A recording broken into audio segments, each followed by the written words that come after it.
Shalom peuple de Dieu, que Dieu du ciel vous bénisse. De partout où vous nous suivez, recevez nos salutations dans le nom de notre Seigneur et notre Sauveur Jésus-Christ.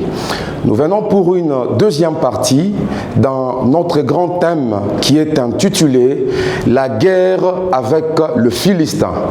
Nous tirons ce petit thème du livre de 1 Samuel, chapitre 17, le 35e verset jusqu'au 39e verset. Lorsque vous lisez avec moi très bien la Bible met en relief deux personnes, deux peuples. Il s'agit ici du peuple d'Israël et il s'agit aussi des Philistins. Avant d'entrer dans notre thème, je désire dire à quelqu'un que aussi longtemps que nous sommes chrétiens, mettons-nous dans notre tête que la vie chrétienne, c'est une vie de combat.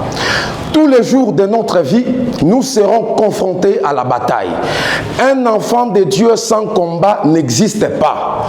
J'ai vu des gens venir me poser la question, mais pasteur, qu'est-ce que nous pouvons faire pour éviter les combats? Qu'est-ce que nous pouvons faire pour fuir les démons?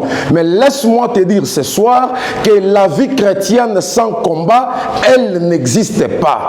Tous les jours de notre vie, nous serons combattus jusqu'à la mort. Et je dis à quelqu'un ce soir qui a été combattu une fois par des puissants de la sorcellerie, combattu par les forces des ténèbres, laisse-moi te dire que même si tu quittes ton pays, tu vas dans un autre pays, le combat te suivra toujours. Car il est écrit que la guerre avec Amalek, c'est une guerre de génération en génération. Et aussi longtemps que tu es enfant de Dieu, peuple de Dieu, serviteur de Dieu, tu dois être combattu. Et cela même prouve que le Seigneur Jésus-Christ, il marche avec nous, il est avec nous, il est avec toi. Parce que même le diable, il ne peut en aucun cas combattre celui qui n'est pas de son camp. Si tu es combattu, mets-toi dans ta tête et dans ton esprit que tu n'es pas du camp du diable, mais tu es du camp de l'Éternel Dieu des armées. La nature elle-même nous enseigne, même l'apôtre Paul est en train de le dire. Estimons, regardons, je donne un exemple, nous sommes en présence d'un arbre de manguier. On ne lancera jamais des pierres à un arbre de manguier qui ne porte pas de fruits. Mais s'il y a des fruits sur l'arbre, nous pouvons y lancer des pierres. C'est de la même manière avec toi. Tu es combattu parce qu'en toi, il y a une grâce. Parce qu'en toi, il y a des potentialités. En toi, il y a une étoile. Les diables voyant cette étoile en toi, tu seras combattu. Que Dieu du ciel nous bénisse. J'ai dit à quelqu'un également ce soir, partout où tu peux te retrouver, même si tu es combattu par la puissance de l'enfer, tu es combattu par les maris de nuit, les femmes de nuit, je suis venu te dire ce soir que tu ne marches pas seul, mais tu es avec un homme qui est plus grand que tes ennemis.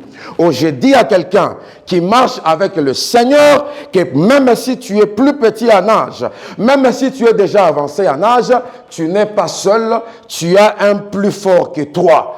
Jésus-Christ en nous, l'espérance de la gloire. Israël était combattu. Lorsque je vois le peuple d'Israël, un peuple qui marchait avec le Seigneur, moi je peux dire que c'est un peuple qui était dans la lumière. Parce que quiconque marche avec l'Éternel, il est illuminé par cette grande lumière. Jésus est une lumière. Pour quiconque accepte le Seigneur, il est aussi éclairé. Mais comme les Philistins, qui étaient avec leurs vaillants héros, Goliath, étaient des peuples, une génération perverse, une génération qui avait d'autres dieux, d'autres divinités, qui n'étaient pas le Dieu du ciel que nous sommes en train de vous prêcher. Moi, je crois que le peuple des Philistins, c'était un peuple étant dans le ténèbre. Et je dis à quelqu'un qui n'a jamais marché dans la sainteté, aussi longtemps que tu ne marches pas dans la voie du Seigneur, tu es dans les ténèbres. Israël était lumière et Philistin était ténèbres, parce que le Philistin c'était un peuple corrompu, un peuple qui ne marchait pas dans la crainte de Dieu, il ne marchait pas dans le précepte de l'Éternel Dieu de grâce. Alors si nous voyons bien cette guerre, Nous sommes devant la guerre des deux puissances. Nous sommes au devant de la guerre de la lumière contre le ténèbre. Mais je dis déjà d'avance à quelqu'un que je n'ai vu nulle part où le ténèbre a vaincu la lumière. Mais la Bible est en train de dire que la lumière luit dans les ténèbres et les ténèbres ne l'ont point reçue. La lumière est plus forte que les ténèbres. La lumière domine où se trouvent les ténèbres. Et comme nous avons Christ, nous ne pouvons pas avoir peur de l'ennemi. Je dis à quelqu'un, affronte l'ennemi parce que tu es un peuple qui est dans la lumière. Comme le Seigneur est avec toi, ne crains pas ton ennemi. Mais je dis à quelqu'un que ton ennemi puisse te craindre. Et partout où tu es en train de nous suivre, que ce soit dans un bus, que ce soit dans un bureau, je te dis à ce moment même que tu es plus fort que tes ennemis. Tu es plus fort que le Goliath qui s'est levé parce que toi, tu es un homme, tu es une femme qui marche dans la lumière. Que Dieu du ciel nous bénisse. Là où tu te trouves, je suis en train aussi de te dire que le Goliath avec qui tu es en train de faire face, il n'est pas fort que toi. Tu es plus fort que tes ennemis. Tu es plus fort que les sorciers de ta famille. La Bible est en train de dire, petit enfant, n'ayez pas peur du mal, car celui qui est en vous, il est plus fort que celui qui est dans ce monde. Comme tu marches avec Christ, même si tu as 2 ans, tu as 3 ans, je te dis que tu es plus fort qu'un Goliath qui s'est entraîné depuis son bas âge. Même si aujourd'hui, tu as je ne sais pas quel âge, tu as quel âge dans ton ministère, je ne sais pas, mais je suis en train de te dire, tu es plus fort, tu es plus forte que le Goliath qui a commencé à se battre depuis son bas âge. Parce que nous ne marchons pas seuls, mais nous marchons avec le Seigneur. Jésus est notre force. Jésus est notre puissance.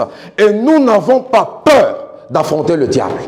Ah, voilà pourquoi je dis à quelqu'un, des fois tu avais peur de dormir seul parce que tu étais oppressé par un certain Goliath.